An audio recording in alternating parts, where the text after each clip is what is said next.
us in January when it was very cold out. She was a stray, and someone had been seeing her kind of around the neighborhood and realized that it was very cold out, so brought Cinnamon to us.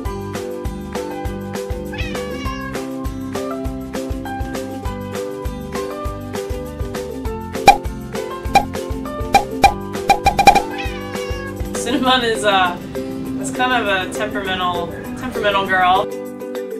So she's looking for someone to be really patient with her. She's a bit under-socialized, not really used to living in a home. So we're just looking for someone who's not really asking a lot of their cat, just someone to sort of enjoy having them around and okay with them getting a little bit sassy every now and then. She actually came to us very, very matted, so she has a really interesting haircut now. We got rid of the mats, and now she's very sleek and streamlined. And I think the other cats in Kitty City make fun of her, but she's growing it out.